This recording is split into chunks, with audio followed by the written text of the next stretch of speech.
Perkenalkan, nama saya Yosya Putri Ritonga, NIM 0101183123 dari jurusan Komunikasi Penyiaran Islam C, Fakultas Dakwah dan Komunikasi. Di sini saya ingin berceramah mengenai pemberdayaan masjid dan ekonomi syariah. A'udzubillahi minasyaitonirrajim. Bismillahirrahmanirrahim. Assalamualaikum warahmatullahi wabarakatuh. Alhamdulillahi rabbil alamin.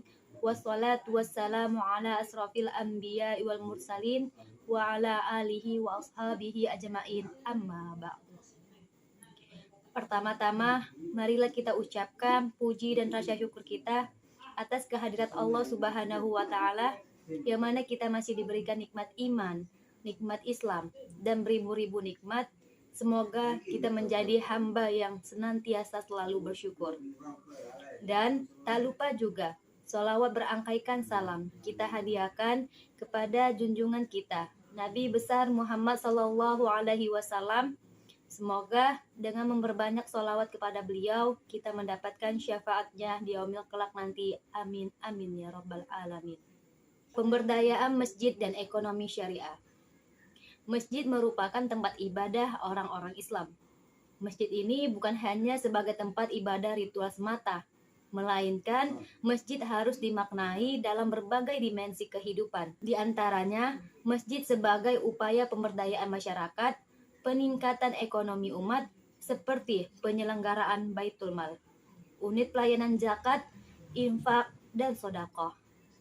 Oleh karena itu, dalam mengelola masjid ini, kita harus disadari bahwa masjid itu menyimpan potensi umat yang sangat besar jika digunakan secara optimal, yang akan meningkatkan kesejahteraan umat.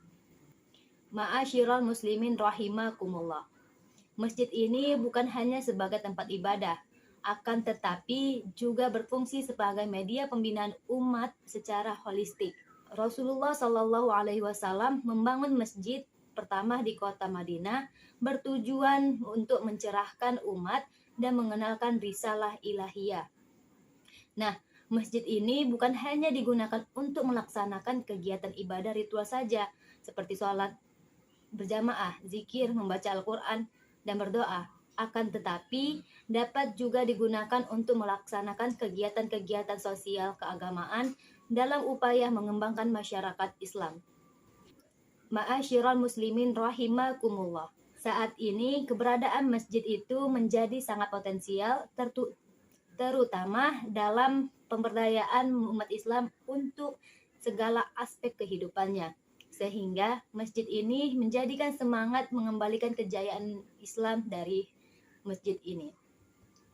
Masjid menjadi tempat sentra seluruh aktivitas keumatan, yaitu sentra pendidikan, politik, ekonomi, sosial, dan bahkan budaya. Berdasarkan keteladanan Rasulullah Shallallahu Alaihi Wasallam, masjid ini menjadi bagian yang menduduki tempat yang sangat penting dalam membina pribadi, khususnya bagi umat Islam.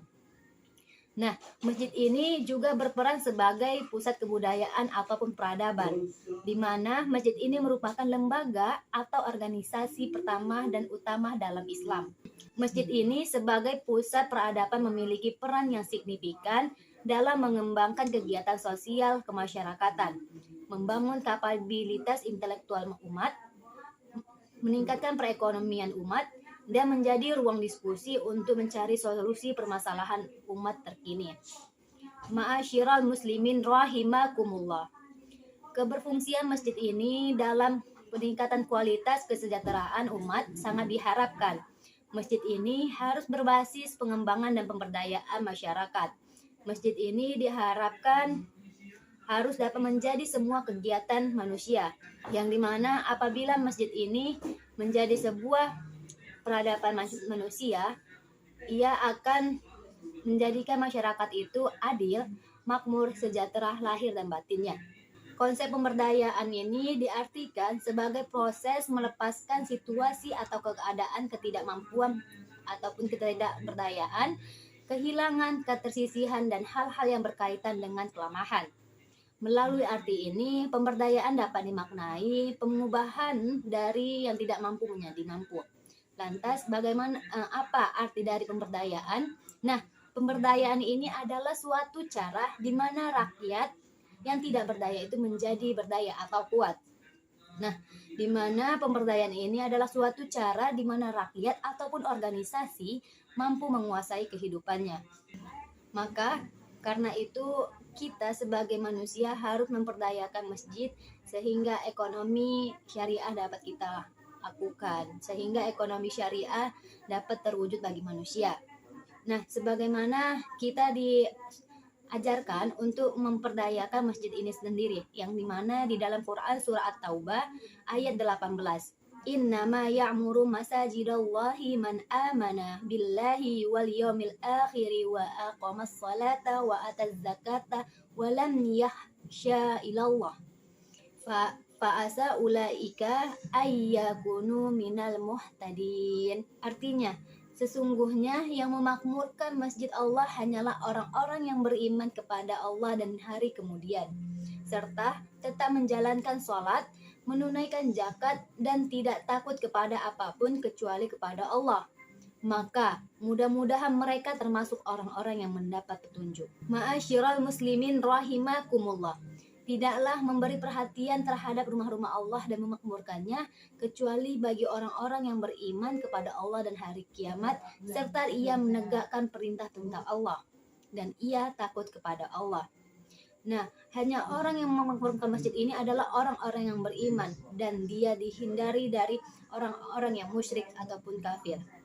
Maka masjid ini merupakan tempat yang strategis untuk pembangunan ataupun pemberdayaan masyarakat sesuai dengan ekonominya ataupun hal-hal yang berbau aspek kehidupan, dan di mana salah satu dari fungsional dari masjid ini yaitu adanya sektor ekonomi, di antaranya caranya yang bisa kita lakukan untuk ekonomi syariah ini bisa dilakukan dengan cara menjadikan para jemaahnya itu sebagai mata rantai ekonomi yang terintegrasi sebagai konsumen, produsen, dan pemilik dalam kegiatan yang dibangun melalui masjid, terutama dalam memenuhi kebutuhan hidup sehari-hari. Nah, fungsional juga dari masjid ini yaitu ketika Rasulullah SAW itu membangun masjid pertama di Kuba maupun di Madinah, tidak hanya dimaksudkan untuk sarana beribadah, melainkan juga digunakan sebagai sarana mencerdaskan umat ataupun ia menjadikan sektor